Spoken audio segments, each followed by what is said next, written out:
Dobar dan svima. Danas ćemo govoriti malo više o tome kako do studija u SAD-u u samo 5 koraka. Ovu prezentaciju za vas je pripremio Education USA centar u Hrvatskoj koji se nalazi u Institutu za razvoj obrazovanja u Zagrebu.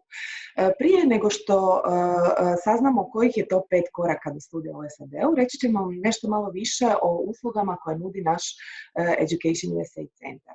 Dakle, naš centar, kao što je spomenuto, nalazi se u Institutu za razvoj obrazovanja, neprofitnoj nevladinoj organizaciji koja djeluje u području visokog obrazovanja i koja, između ostaloga, nudi usluge informiranja i savjetovanja za sve učenike i studente koji žele nastaviti svoje obrazovanje na nekom od visokih učilišta u Hrvatskoj i u inozemstvu.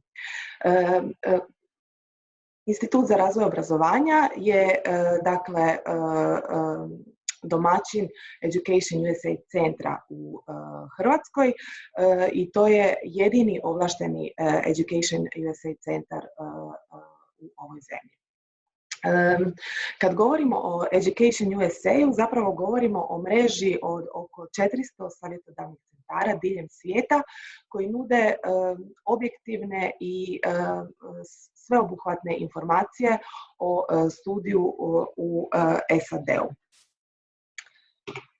Naše usluge su razne, dakle osim što organiziramo razna grupna i individualna savjetovanja koja su sada tijekom pandemije uglavnom se odvijaju online, također posjećujemo srednje škole, sveučilišta, organiziramo razne webinare sa predstavnicima američkih sveučilišta, sa alumnijima, i to hrvatskim alumnijima koji su studirali na nekim od američkih visokih učilišta, a isto tako, dakle, organiziramo i obrazovne sajmove, poput Education USA sajma koji se obično održava na proljeće, zatim Education USA LLM sajma koji se upravo održao, a posvećen je bio poslijediplomskim pravnim programima. A isto tako organiziramo i sajam stipendija i visokog obrazovanja o kojem ćete čuti nešto malo kasnije.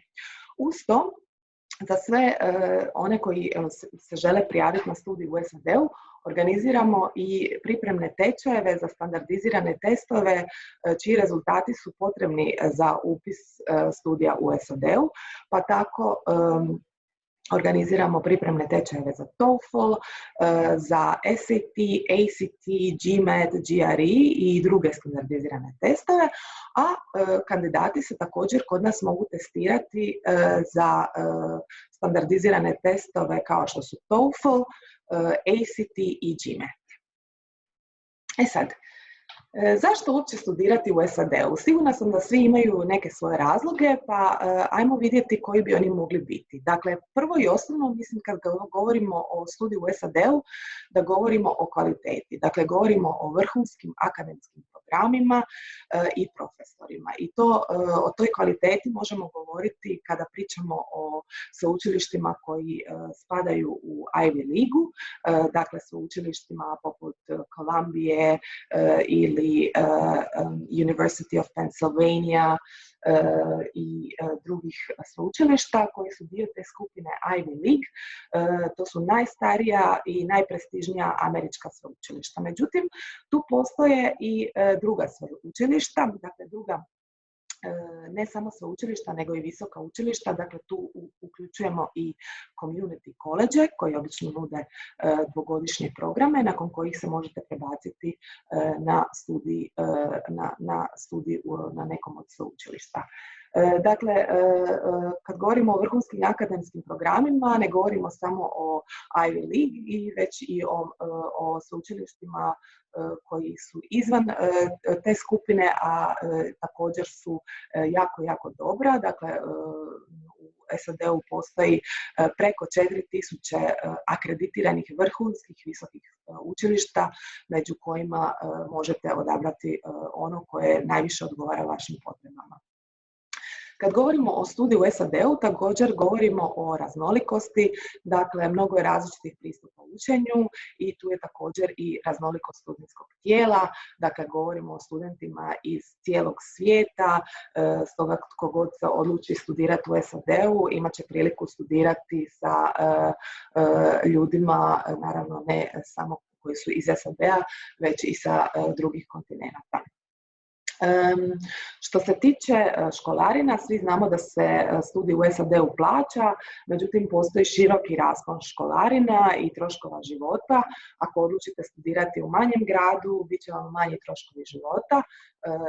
Ako odlučite studirati u većem, poput New Yorka i Los Angelesa, koje su dvije vrlo popularne destinacije, obrazovne destinacije među hrvatskim studentima, tada ćete vjerovatno plaćati nešto više, ali naravno onda ćete imati na raspolaganju puno više, puno veći sadržaj izvan samog kampusa.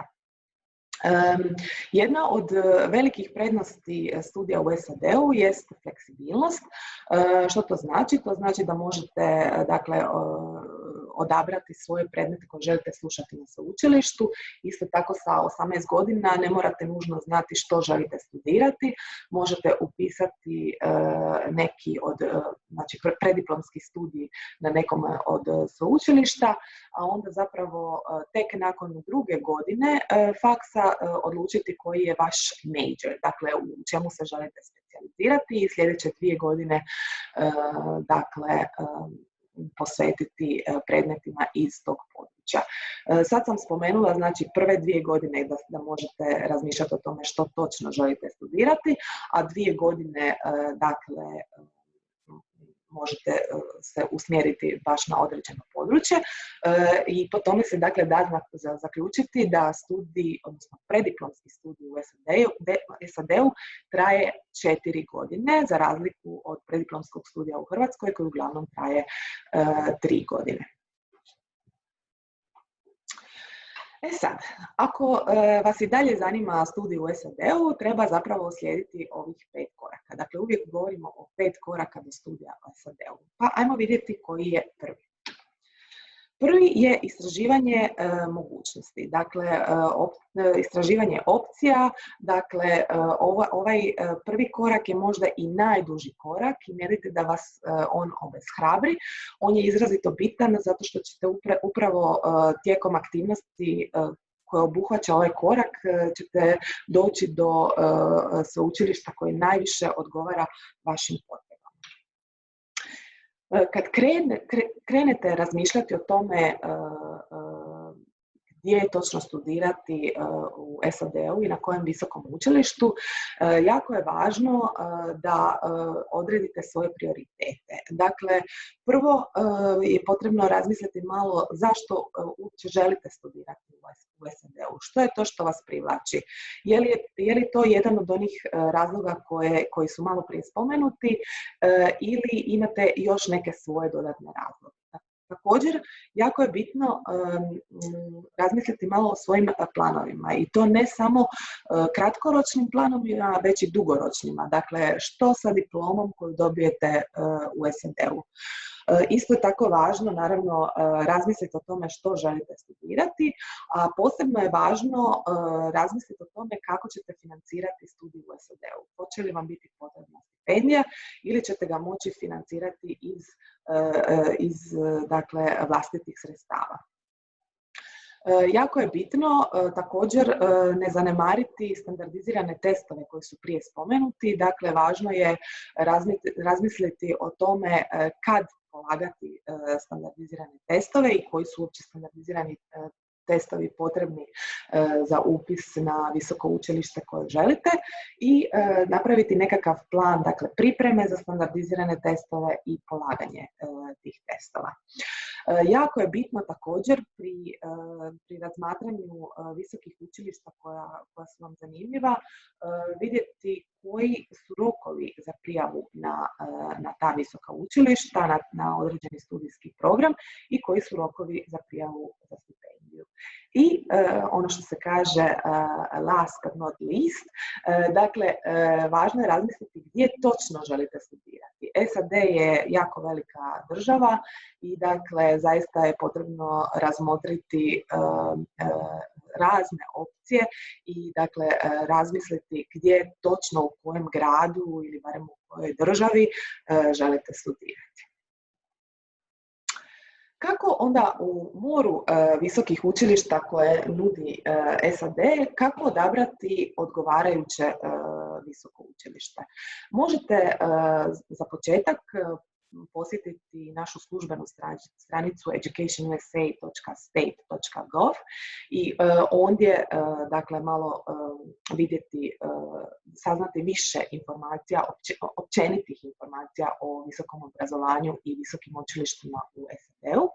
A nakon toga, ako se prijavljujete na prediplomski studij, možete posjetiti ovu stranicu Big Future College Board, koja izgleda evo ovako otprilike, dakle gdje možete pretraživati, u biti upotrijebiti filtere preko kojih ćete doći do odgovarajućeg visokog učilišta. Kad kažem odgovarajućeg, mislim na visoko učilište koje najviše odgovara vašim potrebama. Ako pak se prijavljujete na prediplomski studij, onda će za vas biti važna informacija da, dakle, pretraživati diplomske studije možete na stranici www.petersons.com koja izgleda evo ovako. Ovdje, dakle, možete upisati sveučilište koje vas zanima ili nekakav major koji vas zanima i onda ćete dobiti niz informacija o visokom učilištu koje nudi taj program, odnosno o samom visokom učilištu. Dakle, vidjet ćete koliko uopće studenata ima na tom visokom učilištu, koju prosječnu financijsku potporu nudi to visoko učilište, koliko je selektivno, ali ćete isto tako saznati i puno drugih stvari. Dakle, dobit ćete informacije i o rokovima i o uvjetima za upis za međunarodne studente i naravno poveznicu koja vas vodi, dakle, do službenih stranica tog visokog učilišta. Sad smo došli već do drugog koraka. Drugi korak je pronalazak financijske potpore za studij u SAD-u. Također jako važan korak kojem trebate posvetiti dosta pažnje. Kao što smo prije rekli, dakle, studij u SAD-u košta i dakle, važno je pripremiti se, odnosno pripremiti sredstva potrebna za studij u toj državi. Većini studenata je potrebna neka vrsta financijske potpore i obično savjetujemo studentima da se prvo obrate samom visokom učilištu na koje se prijavljuju i da vidu koje su opcije za dobivanje stipendije. Stipendije mogu biti na temelju potrebe, dakle za studente slabijeg imovinskog statusa, i stipendije mogu biti na temelju zasluga, dakle za studente s izvrsnim akademskim ili sportskim postignućima. Kad govorimo o stipendijama na temelju sportskih postignuća, važno je naglasiti da, dakle, vrlo često se prvo javljate treneru koji će onda vam dati sve informacije o tome na koji način se prijaviti na sveučilište, što je potrebno za vas kao sportaša da se upišete na to sveučilište i, dakle, on će, dakle, lobirati za vas i da dobijete, dakle, da se upišete na to sveučilište i da eventualno dobijete i stipendiju. Tko dodjeljuje stipendije? Pa kao što smo prije naglasili, dakle, uglavnom stipendije dodjeljuju visoka učilišta, dakle, sveučilišta ili eventualno neki koledži na koje se prijavljujete. Stipendije mogu dodjeljivati također međunarodne organizacije, razne zaklade, privatne tvrtke, nevladine organizacije, primjerice Institut za razvoj obrazovanja kao jedini ovlašteni Education USA centar u Hrvatskoj. Prošle godine, odnosno i ove, jer natječaj traje kroz 2019. i 2020. Dakle, dodjeljivao je ono što smo mi zvali mikrostipendije, dakle US Mobility Microgrants, i to je bio jedan iznos od $500 koji je pokrivao troškove povezane sa pripremom za prijavu za studij u SAD-u. Također, stipendije može dodjeljivati i veleposlanstvo, a za sve informacije povezane uz stipendije koje dodjeljuje veleposlanstvo savjetujemo da posjetite njihove stranice, dakle hr.usembassy.gov. Uz to stipendije možete pretraživati i na stranici stipendije.info, a također možete posjetiti i službenu stranicu mreže Education USA gdje ćete također pronaći neke poveznice za pretraživanje stipendija. Sad smo došli do trećeg koraka, dakle do ispunjavanja obrazaca potrebnih za prijavu na studij. Prijavna dokumentacija je, znači popis prijavne dokumentacije dosta je dugačak, ali neka vas to ne obeshrabri. Svaku godinu kroz taj postupak prolaze mnogi hrvatski studenti, dakle to nije nemoguće prikupiti tu dokumentaciju, ali važno je krenuti na vrijeme. Dakle, važno je ispuniti obrazac za prijavu. Taj obrazac za prijavu možete dobiti od samog visokog učilišta na koje se prijavljujete, ili ako se prijavljujete na preddiplomski studij, svoju prijavu možete poslati preko stranice Common App ili, na primjer, Coalition App. Uz to, dakle, morat ćete pripremiti ovjere preslika i prijevoda prijepisa ocjena i neke druge obrazovne dokumente. Također, najvjerojatnije ćete morati položiti standardizirane testove poput TOEFL-a, koji je test o poznavanju engleskog jezika. Za preddiplomski studij morat ćete položiti SAT ili ACT najvjerojatnije. To su, ajmo reći, američke mature, dakle te testove polažu ne samo strani studenti, već i američki studenti.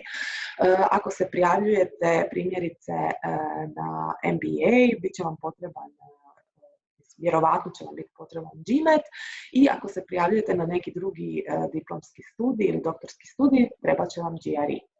Uz to, jedan od važnih dijelova prijavne dokumentacije svakako je esej, koji je, dakle, možda jedini, uz preporuke, je možda jedini dokument koji je manje tehnički, u kojem zapravo otkrivate tko ste, dakle otkrivate više o sebi, i izrazito je važan kako bi, dakle, sveučilište vidjelo jeste li vi odgovarajući izbor za njih. Uz to bit će vam potrebne preporuke, uglavnom 2 preporuke ili profesora, trenera ili nekoga ko vas jako dobro pozna. I po potrebi bit će vam potrebni određeni primjeri radova. Tu se ponajviše ovo odnosi na ljude koji se prijavljuju na umjetničke akademije ili možda na neki doktorski studij i sl.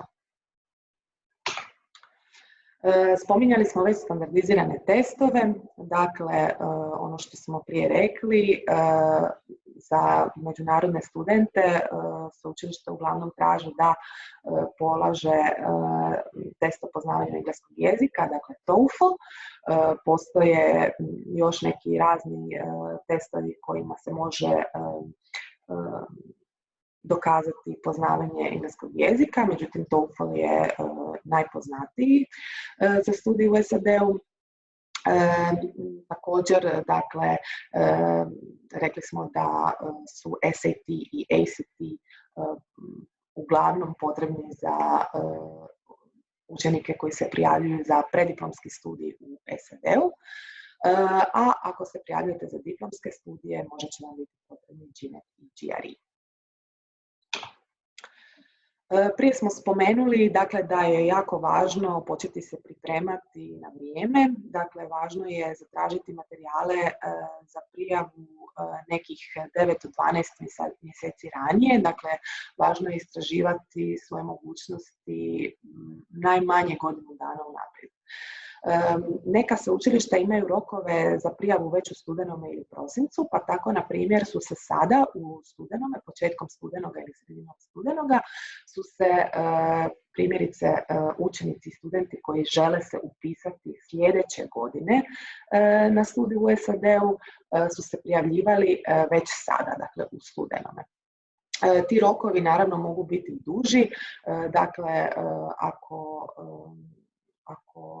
postoji mogućnost prijave na studijske programe dok se ne popune sva raspoloživa mjesta, onda možemo čak i govoriti do primjerice veljače ili ožujka, dakle da su rokovi malo duži nego za programe koji nemaju tu opciju. I sad smo došli do četvrtog koraka, a to je prijava za studentsku vizu. Prijavljujete se za studentsku vizu jednom kada znate, kada dobijete obavijest od svog visokog učilišta da ste primljeni na njihov program. Oni će vam poslati svu potrebnu dokumentaciju za dobivanje vize i tada ćete dakle se obratiti veleposlanstvu SAD-a u Hrvatskoj i zatražiti vizu, odnosno intervju.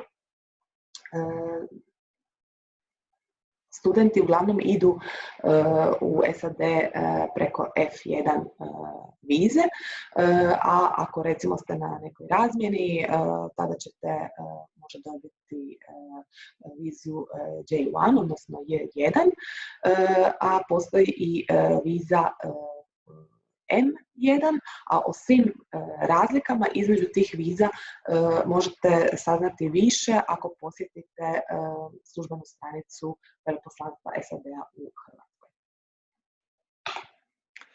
I peti korak, dakle, kojeg definitivno ne treba zanemariti, to je priprema za odlazak. Vrlo često naši studenti možda i zanemaruju ovaj korak, budući da su dakle, u fazi ovog koraka su dakle već primljeni na sveučilište i već su dobili vizu.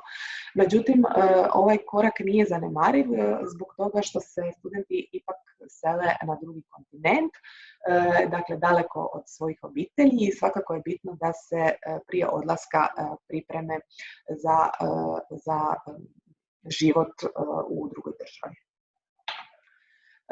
Ono što naš centar organizira su PDOs, odnosno Pre-Departure Orientations, dakle informativne sesije o raznim aspektima života u SAD-u, dakle možemo razgovarati o kulturološkim razlikama, životu na američkom kampusu, o sustavu obrazovanja, očekivanjima profesora, o plagiranju također koji je